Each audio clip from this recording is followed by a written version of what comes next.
Good morning, everyone. Welcome to our traditional podcast, Knowledge Empowers. Today with you, or today here with you is me, Kat, and Isaiah. Then we have Baruch, Hello. and we have Kolaj. Dobre ráno. Dobré ráno. What do you mean? It's great. It's. I'm still supporting our Slovak language. Come on, everybody has their own word. So. Dobre ráno, it is for us. It is. It is. Kat, we made many podcasts and you always have your name label on your video, but behind you have she and her. Why did you do that? Like, what's the point of that? That's a very, very good question. It actually touches the topic of diversity. She, her are pronouns known in an LGBTI community, which it's basically like coming out and tells everyone what are the pronouns you're supposed to use with me. So you can see, for example, pronouns such as they, them, of course, he, him, or if I would be, let's say, transgender person, I could have he, him. Just so I would let people to know already how I want to be talked to, right? Either in my female, male, and so on and so forth, just so I could feel comfortable. By which we're touching the topic diversity, and I've started with an LGBTI part, but let's sort of rewind a little bit. What is even diversity? College, what is diversity for you? From the word perspective, it means that not everything or everybody is the same as the other one, like that there are differences. And whether it goes to, and I'm coming from the background of design thinking, animal kingdom, fauna, flora, like now there is this a lot of movement about how to create diversity in the nature so that we can keep up, for example, rainforests, so that we don't have just uniform fields. So this is what diversity means for me, to not be the same, but to have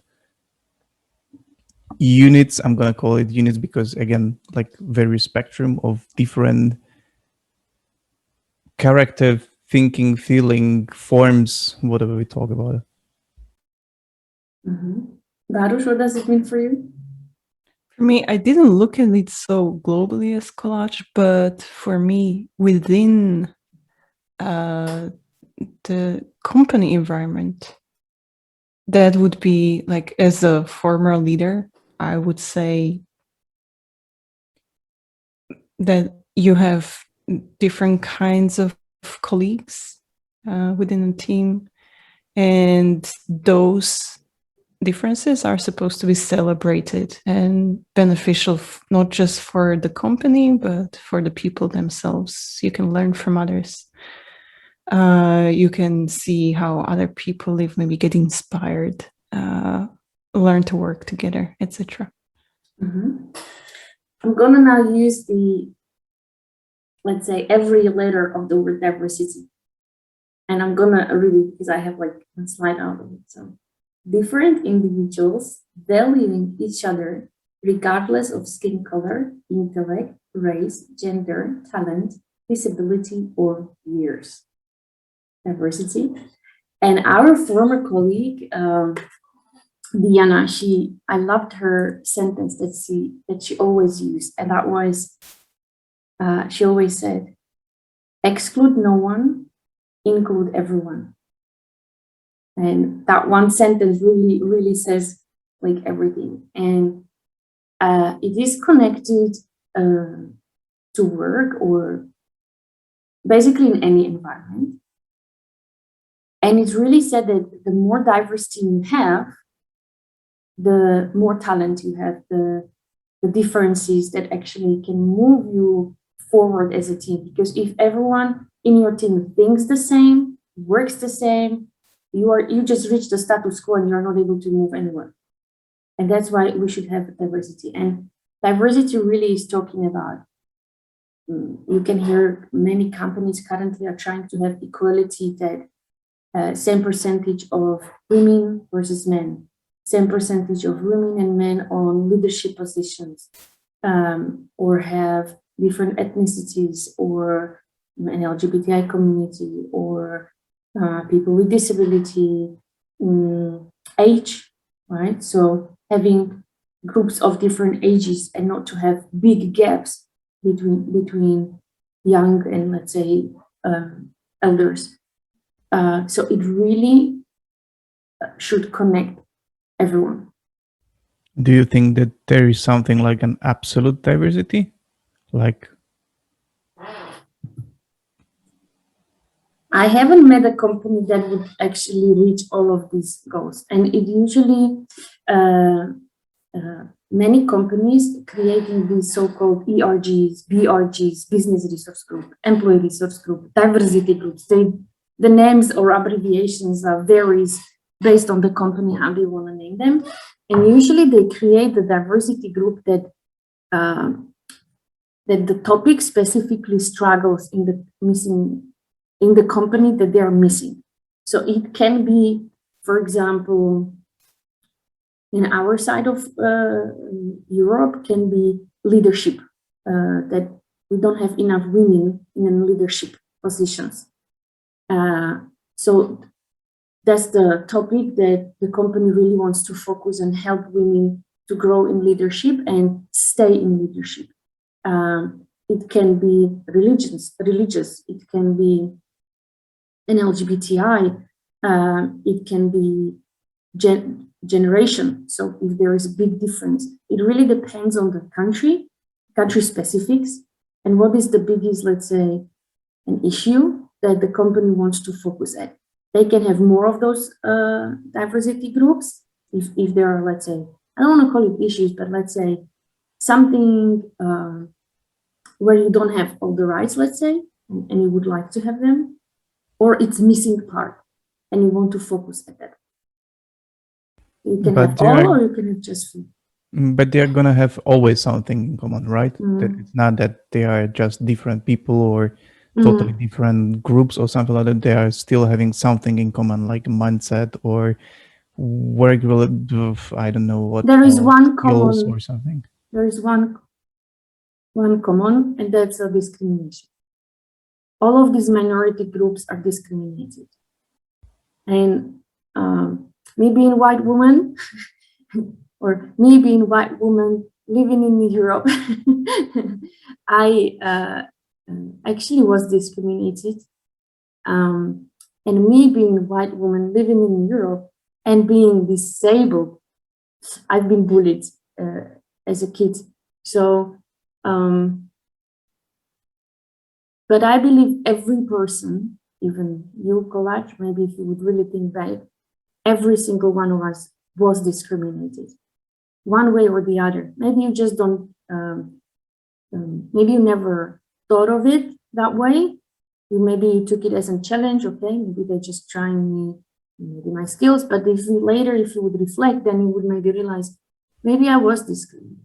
What do you mean by discrimination? So I have been, for example, discriminated by my business manager, who wasn't happy that he has on a manager level a woman, white woman, or I should say Caucasian woman from Europe. And he wasn't even, he even showed it, but only when he was with me, and he tried it many times in different ways that I would give up. And instead of him supporting me and showing, no, this is how you can grow, this is how you can do it, he was constantly telling me, you're young and you're angry, and sort of trying to push me down that I would leave, because his intentional cause was he would take that business, what we had, elsewhere. That was his intention there. And you either read it or you didn't read it. So a discouragement.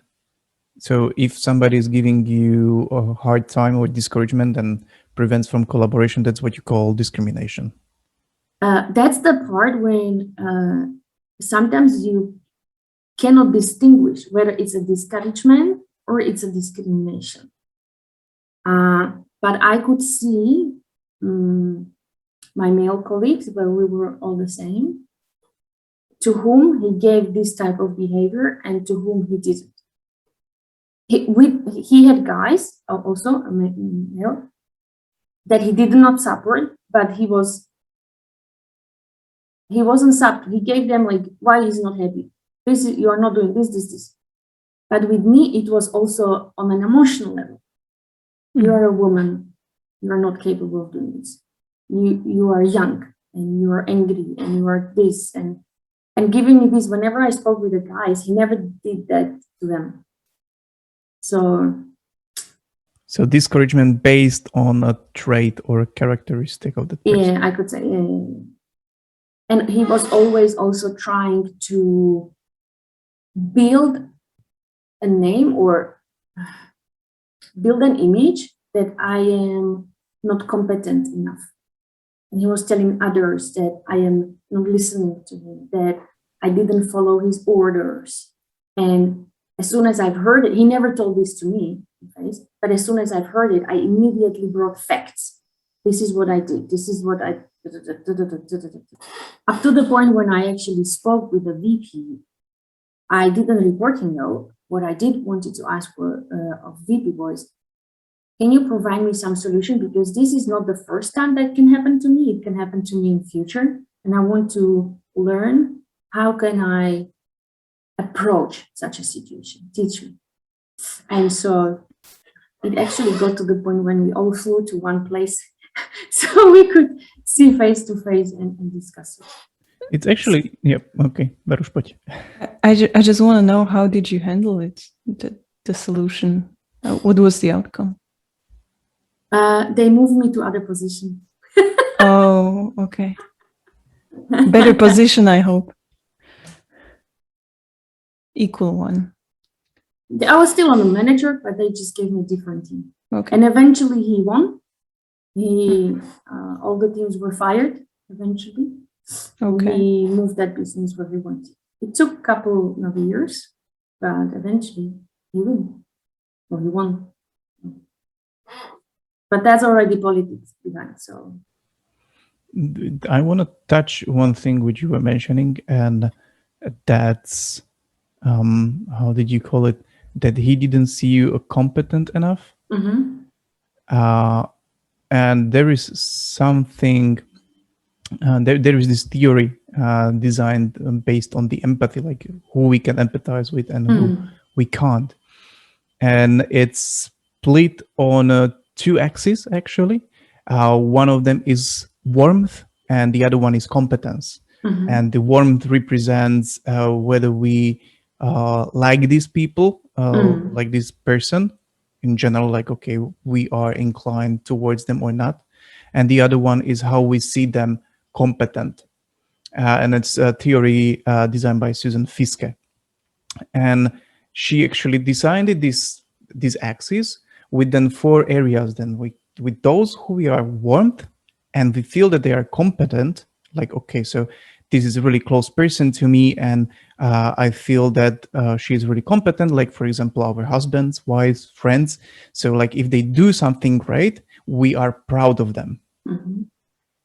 When we are close to them, but we don't feel them competent, we feel sympathy or pity for them. Oh, you poor me. You know, like, okay, so that happens. But this, what you were talking about, like, okay, this distrust, discouragement, it sounds like the person was distant to you. So there wasn't much warmth. And that there was this either there is a possibility that there was high competence. He saw that you're a really competent person, that you're really capable of, and he was just jealous. And that's why he had the tendency to sabotage you or mistrust you.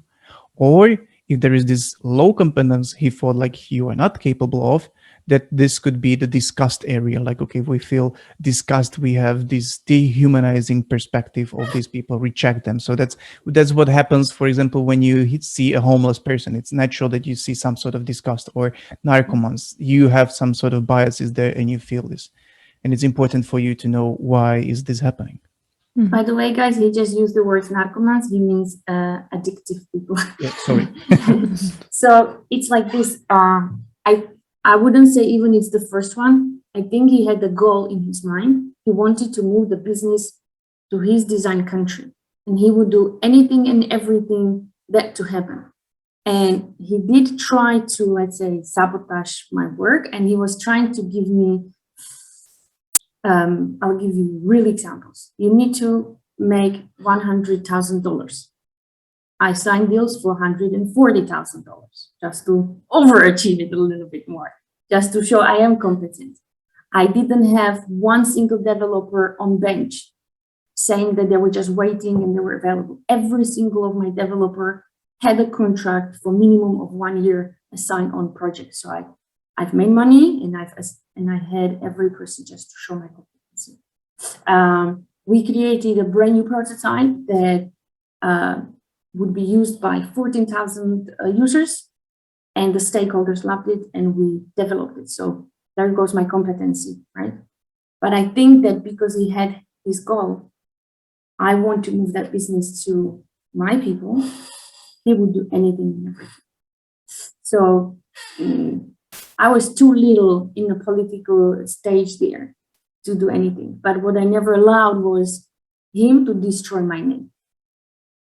And so that's why maybe that was for him the first time that he had a female manager, a Caucasian female manager somewhere from Slovakia that was fighting back. Because I will not allow anyone to destroy my name when I am competent and not showing. And every time, when he was facing me and we were sitting with other managers, I brought up all the rumors that he was telling about me. And I said, and I had it printed out even because people shared it with me. And I confronted him. Like, here you wrote that I like overtook you and that I didn't follow this. But it's not true. I've used, and here are facts. And I always just show facts. I didn't use any emotions. I was just using facts as my, let's say, answer. And because there were other managers, he couldn't tell me anymore, Katarina, you are young and you're angry.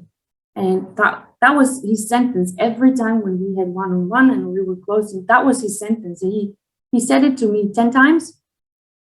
Whatever I said, whatever tone of my voice was, that was the answer. And I'm like, what kind of conversation is this? So I just shut up because there was even no point.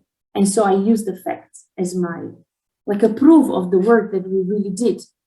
And that I am not listening to him as he's my superior, but I really follow his instructions that I need to follow. And because there were other managers, as well as our own central lead, he was very careful of his words. And he said, but Katarina, I don't have any issues with you. I know you fulfill everything. I have problems here with these managers. And when I look at the others, then what are all these emails I printed of where he's telling bad things about me? So that's life. But where's the diversity? He wasn't happy having a woman as a manager, nor even that country that he had his developers, because he wanted to have it somewhere else. So instead of really giving an opportunity to everyone, right? Not to prefer one specific group or one specific minority, you really should give. If you have talented people, wherever they are, give them the chance and let them work. Kat, but you have been involved in other diversity groups. So have you noticed also some discrimination within them? Like not on yourself specifically, but between the members? And And how people no, on handle it? myself, I did. I've started to be active in an LGBTI community somewhere around 2008. And when we first called the members on forum meeting, few ladies came to me and asked me, "Are you lesbian?" And I said, "No." And then they said, "Then what the hell are you doing in here?" And I was like, "Huh?" And then I went to my gay friends and I'm like, "I'm not welcome here." And at that time, the word ally, I don't know whether it already existed or it didn't existed, but at that time we didn't know there is such a word as an ally. And I didn't know my place. I'm like, I want to be here, I want to help, but I don't know what is my place when I'm actually not welcome. And it took another 2 years till 2010 when we start heavily like, what is an allyship, and why every minority, no matter whether it's LGBTI, people with disability, women in leadership, why do you need allies? And it's same for, let's start with women's rights. So there were these suffragettes, right? We go 100-something years back to get for women the rights. For women to have the rights, they needed to have allies. So in this case, the men. If the men would not allow it, it would never happen. So they had to have first the allies among of the men that they would then vote, yes, we will now allow women to vote. And that's where it started. So you need to have an ally that every minority group needs to move. But back then I was like, why on earth are you here? Isn't it funny that one of the diversity groups or diverse groups or different people actually who were supporting diversity weren't actually supporting diversity within themselves? Yep. That's messed up. It totally is. And it's same is in with people with disability, that, and of course also depends on the country, because then you have different laws that you need to follow. So in Slovakia, we have a law that as soon as you have more than 20 employees, 3.2% of them supposed to be people with disability. Otherwise, you are paying fine to the government. Okay. Now, let's just take specifics of our corporations. You need to speak English. You need to have, I don't know, IT skills, right? But how many, first of all, how many people we have with disability? How many of them do speak English? How many of them are IT specialists? And then you have so many companies that are fighting for the same group. You are not able to reach 3.2%, whatever you would do. It's impossible that there is not that many people with disability. So, but it's a nice goal. I like it. Like, I yeah, mean, right. it's not achievable, but every company pays the fine, because it's Mhm. impossible to unless you would then brought from different countries, so you could reach that thing. So I'm not saying that there needs to be goals or laws. I think it should be done also by companies, that the companies wants to have the diversity in the team or in the company to do everything for them that they would have. And I remember in our previous company, back in 1914, there were no laws telling you whom you should employ and whom you should not employ. But 1914, and that person hired the first person on a wheelchair without anyone telling him to do so. Mhm. Also, it was, now I can't remember the year, but he wanted to open a factory in a certain city. And the mayor came and he said, well, we need to open two factories. Why? Well, one for Black people and one for white people. And I was like, what? Why would I do that? It's just, that would cost too much money. Mhm. And people are people. And that's when this very specific person actually wrote the first letter about diversity, that we are excluding no one, including everyone, no matter of the race, the color, blah, blah, blah, and actually build one factory and all the people work together. And again, I'll touch one thing with diversity, and the word is fear. That people are feared of the unknown. So if I would tell you the word gay, and we know of the word homophobia, but where does that come from? Because we are not born with hatred or with fear. We learn, right, from the society that we are surrounded. And that was also for me back in the 2008 that I know so little about the LGBTI. What does that even mean? What are they even fighting for? What do they actually want? What it is that they need? And basically what I want to say is that as soon as you feel the fear, that feeling of fear, before you make judgments or before you turn into hatred, make some research, study, go on webinars, go on, speak to people, etc. Learn about that specific topic, and then make that judgment whether you want to stay being hatred towards that very specific group or towards the specific people, or you want to be in that fear. But the fear should actually be a ring bell that, oh my God, I'm missing an education. Oh my God, I'm missing information. Because you definitely should not fear people, and you should not hate. I think you're mentioning here one important point, and you already touched it a bit, that there are laws which sometimes force you to have the diversity, that the companies want to reach out or should reach out for the diversity. Or even countries want to reach out to diversity, but there is sometimes the discrepancy about what the country or what looks good and what is actually happening in the reality. Do you have any experience with that? Like you notice like, oh, we are rooting for diversity, but it's happening maybe just once a month or once a year or whatever.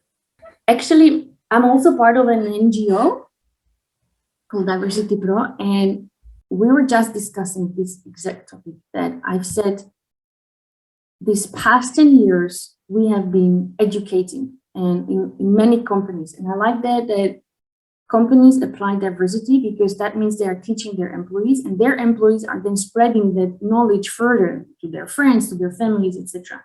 And I see how much we moved forward in the topic of LGBTI if I go 10 years back. And I go today. Today, you can meet and see people. Maybe it's only in Bratislava, but you can see people holding hands if they are the same sex, for example. You would never do it maybe outside of Bratislava, but you see those small steps moving forward.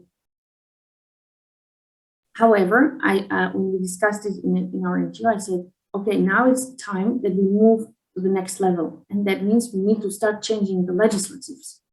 And how else can we educate? We already keep educating for 10 years, but we're not moving now any further. It's time to step up. Maybe we need to speak with politicians. Maybe we need to speak with, I don't know, ambassadors to help us out to also make the legislation changes, to make that people will have equal rights. So we'll see. Well, that get us based on Herety, which is a very famous Slovak psychologist. He's writing in his book that for any minority group, or if you want to have a change in any minority group, also in a law, it takes between 20 to 30 years of activism. 20 to 30 years of proper activism, on and on and on, until the change happens. So we are now 10 years, 20 to go. According to his words. So yeah. Arush, what about you? Have you met with any discrepancy between what was promoted and what was happening? Unfortunately, yes. I think sometimes people don't realize like what what they see is not what everybody sees within their group, and it might be very subjective. So I think it comes from that. It's not that they try to pretend it's better than it is, but I think people see situations in different ways from different perspectives. So I think this was also in my case where some leaders of a diversity group, this was also a LGBT plus diversity group, they didn't realize that what they see around themselves is not what's the actual situation in the company, at least within the country where I was. And I actually had to tell them, like, it's not as nice as you can see in your own city. In other cities, it's not as good. At least it's not good in my city. So I think it's good that they actually had some activism in their own city. It was more international and progressive city than I was in. I was in a little bit smaller city. So I think that's another reason, like the culture within the city was a little bit different as well. It wasn't that open. So yeah, I think also people who are trying to do the change are participating in the activism. They should also not just act based on their feeling, but get the facts right, and maybe do surveys, etc. So I think we can talk about it next time. I think today's topic is more focused on diversity versus discrimination. So I think it deserves an episode on their own, like how to build nice diversity groups. And that's it for today. Thank you for listening. Again, I'm just gonna whisper my goodbye, which is 수고하셨습니다. Bye bye. Ciao, goodbye, everyone. This podcast represents our own opinions, experience, and our own ideas. We do not represent any official statement from our employers, and this is not their official channel representing the company.